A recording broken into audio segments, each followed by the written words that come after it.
Hey, what's up? Welcome to Midlife Tax Write-Off. I am Jarrett, your one of your hosts, and the other host is the Bridge Dog.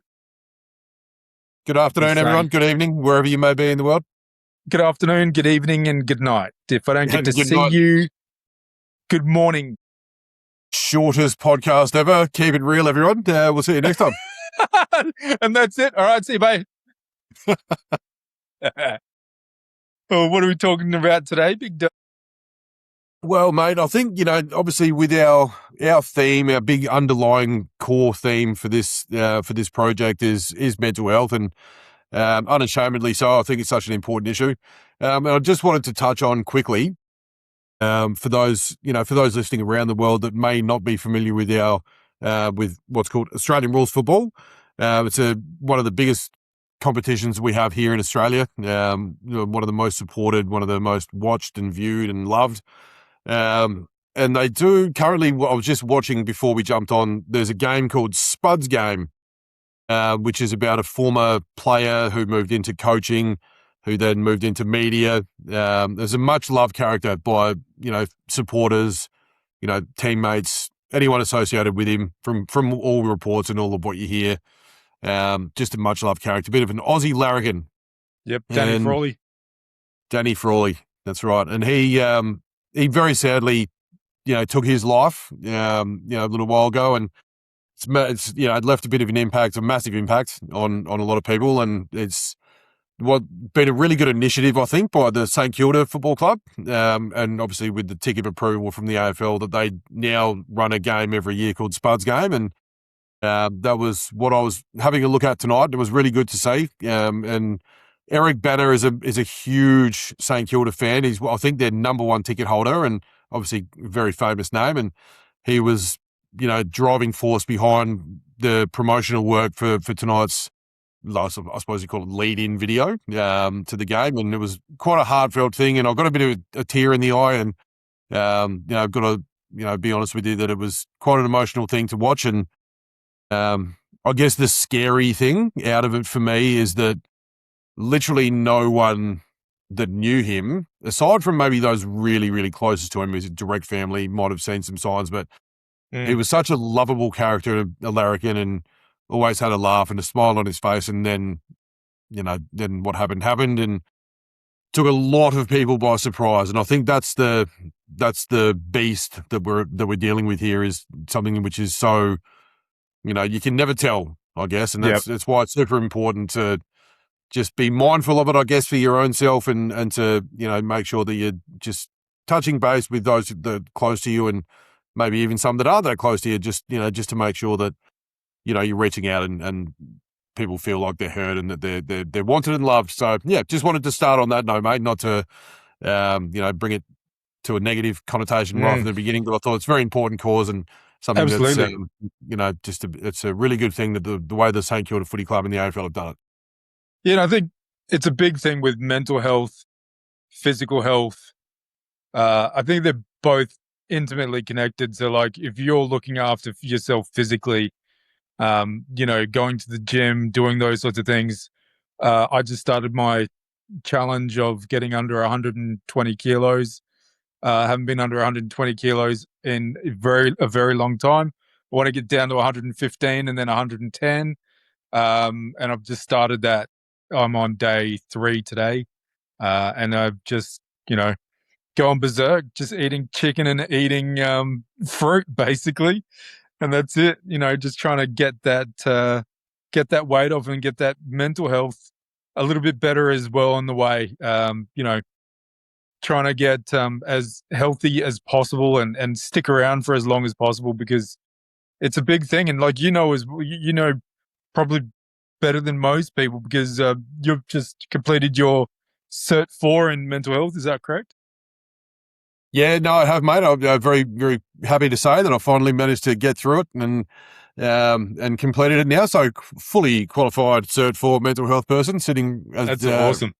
here we are as we speak. But I was lucky enough to get that done with a bit of flexibility around it, given the nature of where I work and the training provider being linked quite heavily. But no, is done. But thank you, mate.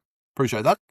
No, that's awesome, man. Like it's a big achievement to finish those courses, and it's something to put on your resume, something to take to the next job if you want to get the next job, or if you still want to stay with the organization, something to help yourself move through your organization. And it really does help knowing how people work as well and in their heads, and noticing these little things about people and saying, hey, are you feeling okay, or whatever. Like, outwardly they may be showing signs of happiness and contentment, but inwardly, you know, potentially there's something there, like that Danny Frawley, like you just don't know. So, Mm. there's a multitude of things that you can notice from someone, and you don't necessarily need the certificate for in mental health, but obviously that helps.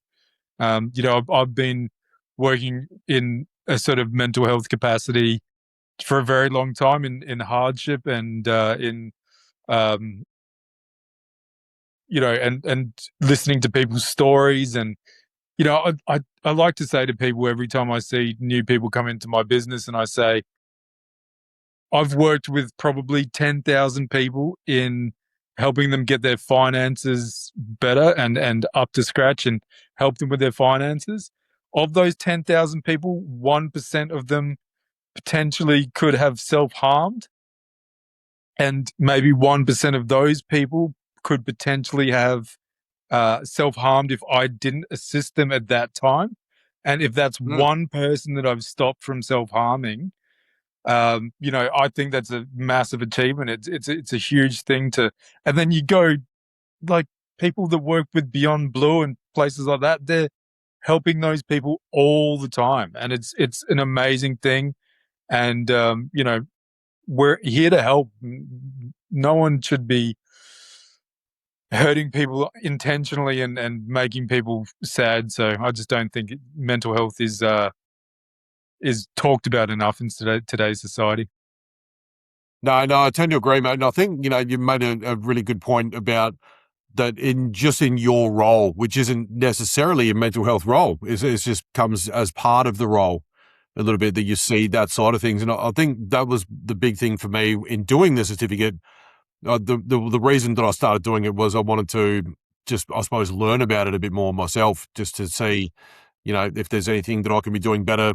But what it did as well, it really made me think about my own mental health a bit. There was some, times during the course and some of the content that, was quite, I don't want to use the word triggering. I feel like that's a Confronting. bit of sometimes a bit of a buzzword, that word, but I think, yeah, it made you think a little bit and reflect on perhaps sometimes the way that you feel you do, or the way that you feel about certain things, and how you Mm. might respond to certain things. And just, you rely on, I'm a big gut feel person, and Yeah. I can, I can be quite honest and sit back and say that, after going through that course and sitting through some of the content, that there's no doubt some stuff that's maybe that I can continue to work on it and get better at in my own life, to make things, make my future look a bit better, I suppose, as well. So that was a bonus about doing it as well. Just that, not only the certification and the, I suppose, whatever that works out to lead to down the track, who knows, but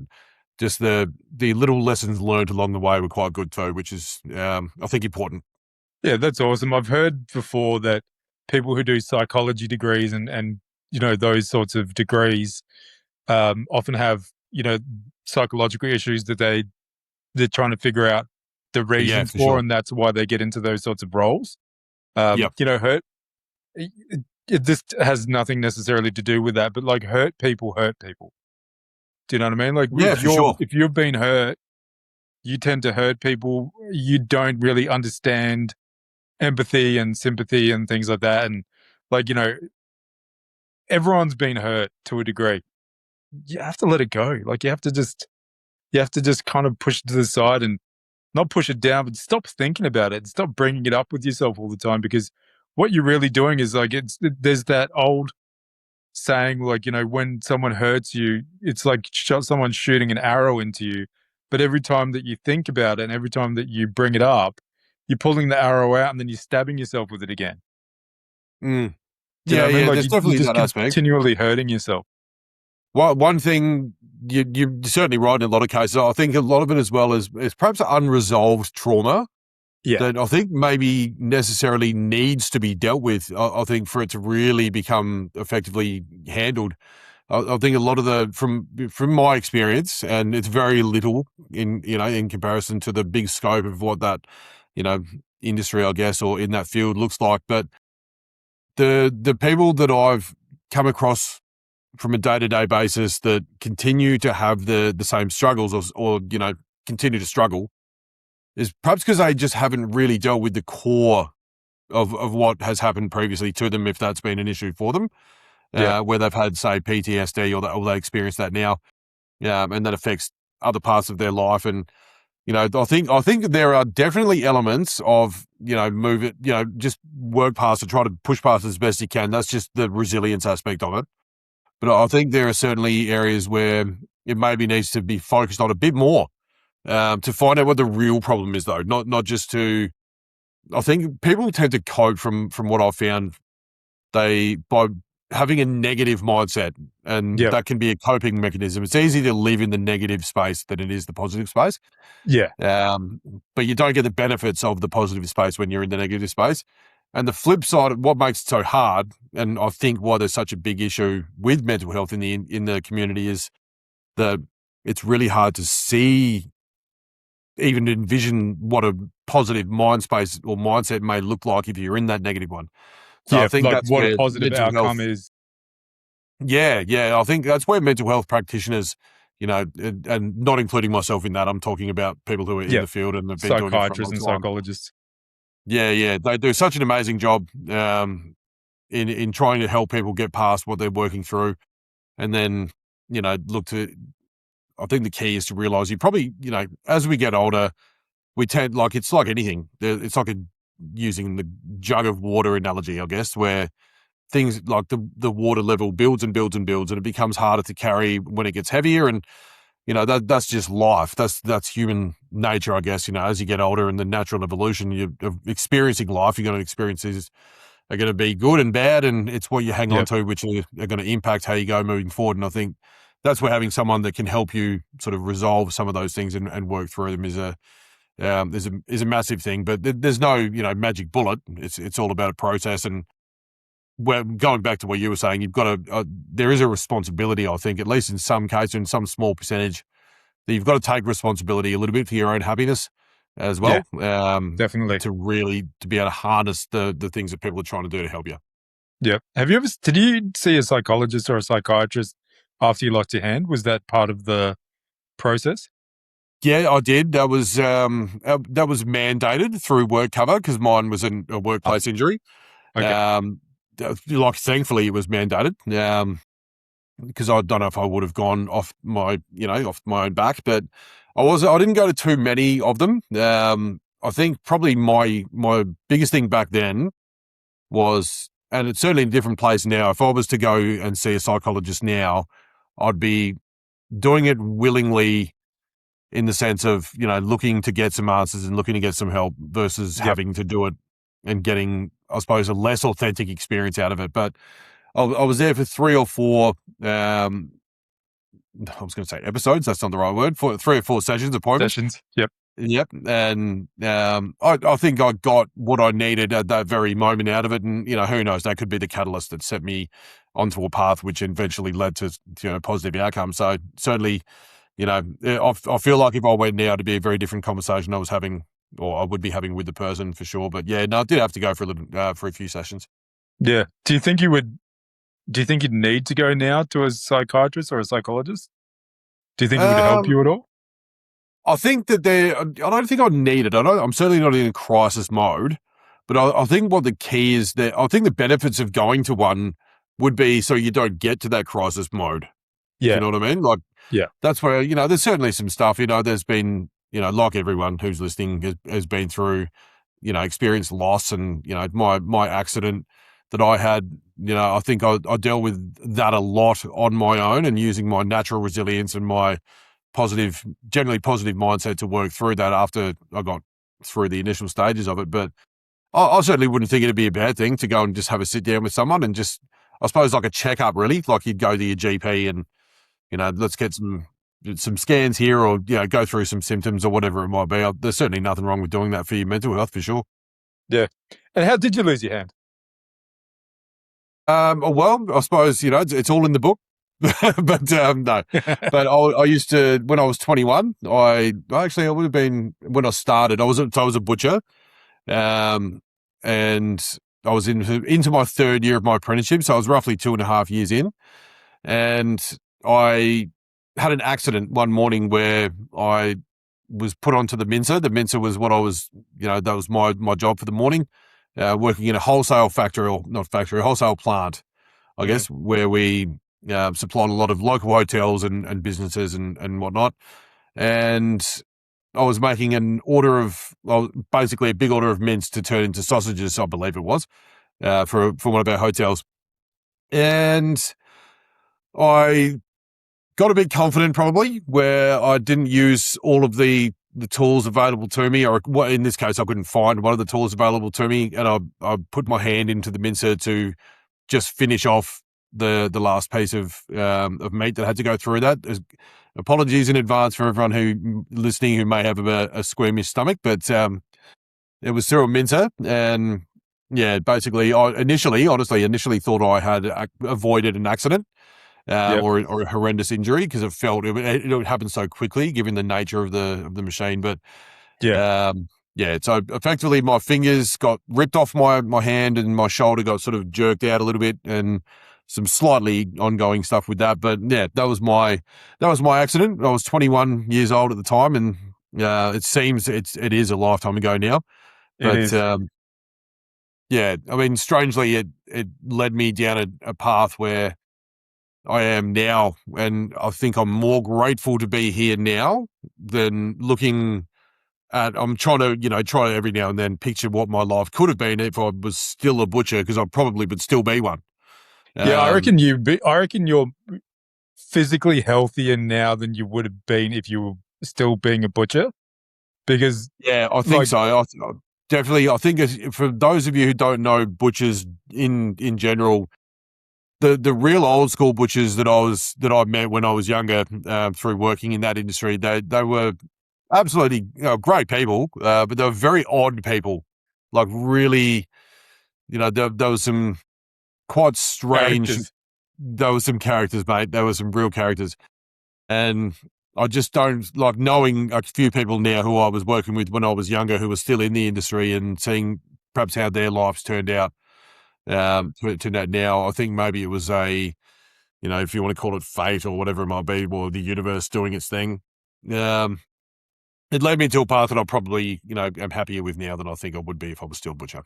Yeah, I reckon you're very fortunate. I think in a way that it was awful that happened. That was an incident, but you're very fortunate in the fact that you worked hard. Like, it's not like, fate just put these things in front of you and you were just like, oh wow, like, you're a participant in your life, and you actually, things happened, and you made things happen, and you changed your life around a lot from those days. And those guys that they're great guys, those butcher guys, because I've met most of them. They're great guys, but they're not the healthiest humans on the planet. Like, Yeah. They're all heavy smokers. They're all quite heavy drinkers. Some of them do other things, and we're not naming names or anything like that, and not pointing anyone out. But it's, if you had stayed in that sort of realm, then those things may have continued, or you may have gone down a path of least resistance, or the incorrect, went down the incorrect way, and I think the only way I reckon the only way it would have worked out for me, knowing my personality type, is, I don't see my life would have changed too much in terms of maybe that party aspect from when I was butcher, that I had as a young fella then. I think the only thing, if I was still a butcher now, that would have made me not go down that road, if I was to own a shop, for example, own a butcher shop and make it that type of thing. But I think if I was still working as a butcher, just in it, like working for someone, I mean, you never know, I guess, but that feels like what it would have gone down. Yeah. Yeah. Going back and talking about Eric Banner, I watched Chopper the other day. How good is it? How Oh, good! It's one of the great movies, like one of the great Australian movies, I reckon, for sure. one of the greatest Australian movies ever. So well done. He's so interesting. Mm, And then I started watching the Underbelly version of it, like the 2-part series of Chopper. yeah, And like, they didn't call him Chopper because of his ears. They called him Chopper because he used to chop people's toes off with a bolt cutter. really? No, I did Yeah. not know that. I always assumed it was his ear that they called him Chopper. Wow. No, he was Chopper before that because yeah, his favorite way of getting information out of people was using a blowtorch and Mm, bolt cutters. So he used to take people's shoes off and blowtorch their feet and bolt cutter their toes off. my God. Yeah, he was a nasty piece of work. And Yeah, again, hurt people hurt people. He had very, very bad mental health. yeah, Do you know what I mean? Like he was a drug addict, he was an alcoholic, he was a boxer. It shows a bit about how in the movie, if spoiler alert, if you haven't seen Chopper, fucking watch it because it's amazing. But can confirm. his mum doesn't have a very large part in his life. His dad's a bit of a hard nut, and so all those sorts of things. And that's no excuse to become a homicidal maniac. Like he killed something around 17 people. At And the same he was time, acquitted of all of them bar one, I think, wasn't he? something like that. But at the same time, those were not good guys. It's not like he went around killing civilians or killing women. I don't think he killed any women. I think they were all men, which doesn't make it any bloody better. But he's not terrorizing and like Adelaide's got a fucking weird history of fucking kids going missing and people going Yeah, missing and shit like that. The amount of people that must be fucking dropped down Cooper Pedy fucking opal mines yeah. it's insane. Like, but you know, it happens everywhere. Like, but yeah, but at least he wasn't killing fucking, but we make folk heroes out of our criminals in Australia. Well, you Ned just have to look Kelly. at Ned Kelly. Yeah. The amount of Yeah, people that have Ned Kelly tattoos. I mean, like, Benji Benjamin, uh, all those guys were like, all the Carlton crew, all those guys. Some people think they're fucking heroes, like, yeah. because they're living outside of the law, but if it's I a don't think that's definitely a limited way to of living. just Australia though, as well. Like if you look at say a TV show, have you watched Sons of Anarchy, the Yeah, motorcycle gang show? Yeah, great show. Like I loved it. It's super entertaining, but it glorifies outlaw lifestyle, and 100%. you sort of sit there and like I'll admit it. There's I think in every dude, I reckon if we're honest with ourselves, there's a little element where you want to be the bad guy a little bit. But I fucking have to be honest with you. I would be too tired to live that lifestyle. There's just too much happening. Too much happening. There'd be all the You just stress of like, I'm going to get caught or I've got to go out and beat up this guy today or whatever it is. I'd be like, I can't be bothered actually, to be completely honest. I'd rather just sit back on the couch and binge something. But you go and beat someone up and you're like, oh, I need to fucking nap. yeah, 100%. And then a good like 2 hour nap in the afternoon after knocking a Uh, bloke off. Couldn't do it. Jesus. But then, when I watched Sons of Anarchy, I said to my wife, I'm like, something fucked up hasn't happened in this episode, and it's 42 minutes in. Something fucked up is going to happen in the last 1 or 2 minutes. Every episode, something really fucked up happens. Yeah. Yeah, it Like, does. it's just without a doubt. And you can get all the way through the episode, and it's like, oh, happy days. Everything's really nice. Oh, it's going really well for everyone. Oh, wow, this episode's all right. For the last 3 minutes, you're like, bitch gets stabbed in the back of the head with a fucking roasting fork. Like, it's, 100%. do you know what I mean? Like, that's Yeah. fucking rough. Do Like, you do that as Katie well with Seagal. TV shows? Like if you're watching something and you're like, this is a bit weird, or you're watching a crime show, for example, and like you go, they have like the plot of who appears to be would be the killer because they've caught him already. You go, nah, it's only 7 minutes in. It's definitely not this guy. There's still 53 minutes to go. Like I do that all the time. Probably kills a bit of the entertainment value of it. Yeah, like I can guess the killer 99% of the time, Mm. but and then I think sometimes maybe I should become a detective. Like maybe I should be like, going to the police force and I can help people catch killers and like all this kind of stuff. Number one, I'm Yeah, not a fucking snitch. Like I can't. I'll probably be like, look, mate, don't do it again. Like fucking go out the back door and don't do stupid shit because yeah, I'm just not a snitch. I just fucking hate snitches. Number yeah, yeah. two, like in a movie or a TV series, you're limited to the amount of information that is in the TV series, and so you can decide who it is based on that information. In real life, it could be fucking anyone. 100%. Do you know what I mean? There's no way that you'd be able to knock down a list of people based on, very so little evidence. I don't know how the fuck they do it, but detectives are amazing. Like their job's difficult, man.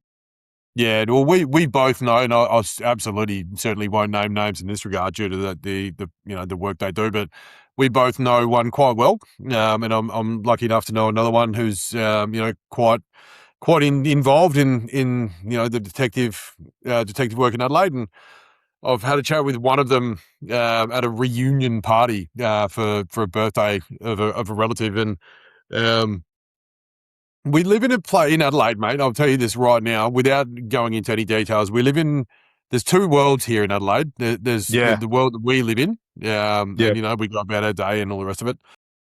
But there's some pretty major stuff happening that never makes news. That it has international ramifications as well. That never makes the news, and we don't even know exists. And thankfully, we don't know it exists because from some of the stuff I've heard over the years is. Yeah, it's pretty confronting stuff. So we're just lucky to be what we're do what we're doing and go about our lives the way that we go. But I think that's so. I think sometimes like Jen is a massive, and I think as it turns out, the more that I speak to different women, they love true crime, and like I Oh, like it to a point, but it's they like 90 something percent. oh man, it's absolutely ridiculous. And I Yeah. think Jen even had it because Jen and I met through an online dating platform called Bumble.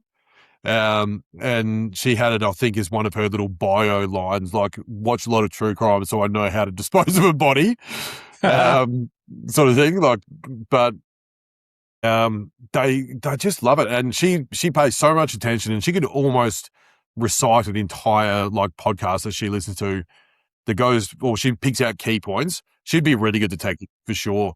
She'd be like my Bumble profile was just stupid stuff, like just I think one of the questions was because you had to go through a series of questions, like it was easiest way to my heart and all this sort of stupid shit.